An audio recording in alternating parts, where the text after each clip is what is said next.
नवीन का is a youngster. और नवीन please आपके लाइफ के बारे में थोड़ा सा बताइए, कब आपने वेस्टीज देखा, तब आप क्या करते थे और वेस्टीज कब कैसे आपने ज्वाइन किया?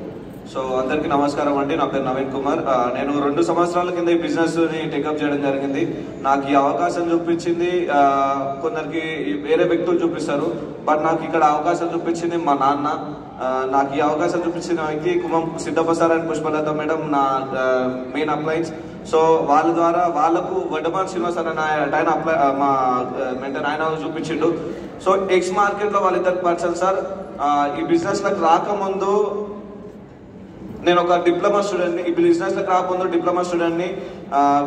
కరోనా వచ్చింది. కరోనా వచ్చినాక నాకు ఇంటికి వచ్చిన అంతకుముందు వరకు నాకు ఏం తెలియదు, హాస్టల్లో ఉంటుండే, ఫ్యామిలీ గురించి ఏం తెలియదు, ఫ్యామిలీలో ఏం జరుగుతుందో తెలియదు.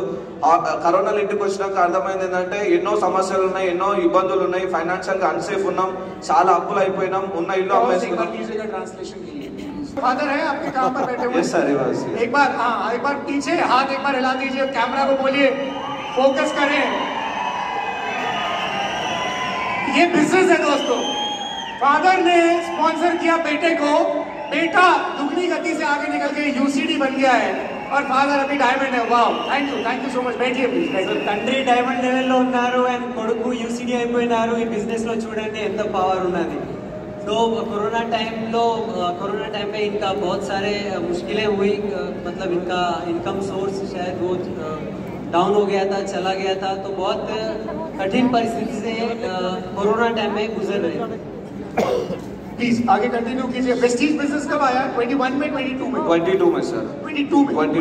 22 टू स्टार्टिंग जनवरी में आया। तो आपकी उम्र क्या थी उस समय? 20 इयर्स। 20 साल के थे? 20 साल के। तो आपने बिजनेस की शुरुआत कर दी थी? हाँ सर, 20 इयर्स को शुरुआत कर दी। तो आप जब लोगों के पास जाते थे तो लोग आपको बोलते नहीं थे कि तुम बच्चे हो, तुम्हें कुछ पता नहीं है, हमारे बाल ऐसे ही सफेद नहीं हुए, ऐसा बोलते नहीं थे लोग? यस सर, నాకు ఒక మాట అంటుండే, అరే నువ్వు చిన్నపిల్లగానివి, నీకేం తెలియదు, మీ నాన్న అంటే ఏదో కంపెనీలో చేసిండు, మొత్తం మోసపోయిండు, మిమ్మల్ని ఉడక రోడ్ మీకు తెచ్చేసిండు, నిన్ను ఇప్పుడు మళ్ళీ ఇంకో దాంట్లోకి తీసుకొచ్చిండు, నువ్వు ఉడక మళ్ళీ అట్లా అయిపోతావు, మీ ఫ్యామిలీ మొత్తం అడుగు తినాల్సిన పరిస్థితి వస్తుంది. సో నువ్వు పోయి చదువుకొని తర్వాత సెటిల్ అయినాక ఇట్లాంటివి ఏదైనా ట్రై చేయి, అంతకుముందు వరకు ట్రై చేయకు, లేకపోతే అడుగు తినే పరిస్థితి అయితే వచ్చేసిందని చెప్పేసి చాలా మంది అన్నారు. రిలేటివ్స్ దగ్గర రాలేదు, ఫ్రెండ్స్ దగ్గర రాలేదు, నాకు తెలిసిన ఏ ఒక్క వ్యక్తి నన్ను నమ్మలేదు సార్. బిజినెస్ లో ఎన్ని చెప్పినా సరే, ఎంత చెప్పినా సరే నన్ను ఒకటే, నువ్వు చదువుకున్నాక సెటిల్ అయినాక అప్పుడు మాట్లాడు, ఇవన్నీ మాట్లాడకని చెప్పారు. రిలేషన్స్ లో ఉడకంగా, సొంత వాళ్ళు ఉడకంగా ఎంతో అంటే నమ్మాలి. స్టార్టింగ్ లో ఎవరు నన్ను నమ్మాలి, ఎందుకంటే మా నాన్న ఎక్స్ మార్కెట్ లో ఫెయిల్ అయిపోయాడు, ఆల్మోస్ట్ 40 lakhs వరకు ఖర్చు అయిపోయాడు, ఉన్న ఇల్లు అమ్మేసుకున్నాం, కొన్ని ప్రాపర్టీస్ అమ్మేసుకున్నాం, తర్వాత సిచ్యువేషన్ చూసుకుంటే చాలా మైనస్ లోకి వెళ్ళిపోయినాం. అప్పుడు బిజినెస్ టేకప్ చేసినాం సార్. तो इनकी डिप्लोमा सर, डिप्लोमा और अभी बीटेक डिसकंटिन्यू कर दिया। बीटेक डिसकंटिन्यू कर दिया? Yes sir. ये वही भारत देश है जिसमें बीटेक करने के लिए लाइन लगती है, और ये लड़का हमारा स्टेज से बोल रहा है मैंने बीटेक को ना बोल दिया है। ఇది చూడండి, తను ఇప్పుడు బీటెక్ డిస్కంటిన్యూ అంటే బీటెక్ మానేసిందట. ఈ భారతదేశంలో అందరూ బీటెక్ చదవాలి అని అనుకుంటున్నారు, కానీ ఇక్కడ చూడండి ఇతను వదిలేసిండు బికాస్ ఆఫ్ దిస్ ఆపర్చునిటీ. हमारे इस बात को ट्रांसलेट कीजिएगा। हमारे प्रधानमंत्री बोलते हैं कि हमें डेवलप्ड नेशन बनना है। डेवलप्ड नेशन बनने के लिए प्रधानमंत्री जी जो कर रहे हैं बहुत अच्छी बात है, पर मुझे लगता है कि नवीन जैसे, यादगिरी जैसे युवा यदि एम्पावर हो रहे हैं तो डेवलप्ड नेशन बहुत जल्दी बनने वाले हैं। చూడండి, మన ప్రధానమంత్రి చెప్తారు మన దేశం చాలా బాగుపడాలి, డెవలప్ కంట్రీ కావాలి అనుకుంటే, సో వాళ్ళైతే చేస్తున్నారు. కానీ మన దగ్గర చూడండి ఇట్లాంటి యువకులు నవీన్ అండ్ యాదగిరి లాంటి వాళ్ళు, వీళ్ళు ఎంపవర్ చేస్తున్నారు. వీళ్ళు ఎంపవర్ అయిపోతే నిజంగా మన దేశం అనేది ముందుకెళ్తుంది. तो नवीन ये बताइए कि फिर आपने बिजनेस किया कैसे? आप यूसीडी कैसे बने? पापा डायमंड है, आप यूसीडी हैं, कैसे आपने बिजनेस को ग्रो किया? फिर किसके पास गए आप? सेम एज वालों के पास गए, अपने से बड़े लोगों के पास गए, किसके पास गए? సో నేను బిజినెస్ లోకి వచ్చినాక మా నాన్న ఫైనాన్షియల్ ఇబ్బందులు ఉన్నామని చెప్పేసి పొలం దగ్గరనే పనిచేస్తుండే సార్, నాకు సపోర్ట్ చేసిండు. బట్ నేను బయటకు వచ్చి స్టార్ట్ చేసిన అగ్రికల్చర్ ఉందని చెప్పేసి, మాకు కొంచెం అగ్రికల్చర్ బ్యాక్గ్రౌండ్ ఉండడం వల్ల ఫస్ట్ 2 months లో నేను సిల్వర్ డైరెక్టర్ అయిపోయినా. 3,500 చెక్ వచ్చింది. 3,500 చెక్ వచ్చినప్పుడు నేను మా అబ్బాయిస్ మీద ఇరిటేట్ అయిపోయినా, మీరు 20-30,000 వస్తున్నారు, నాకు జస్ట్ 3,500 వచ్చింది, ఇంకా బిజినెస్ ఎందుకు చేస్తే చేయనని కౌన్సిలింగ్కి పొమ్మన్నాడు మా నాన్న. పోయి కౌన్సిలింగ్ తీసుకున్నాక స్టార్ట్ చేసిన సార్.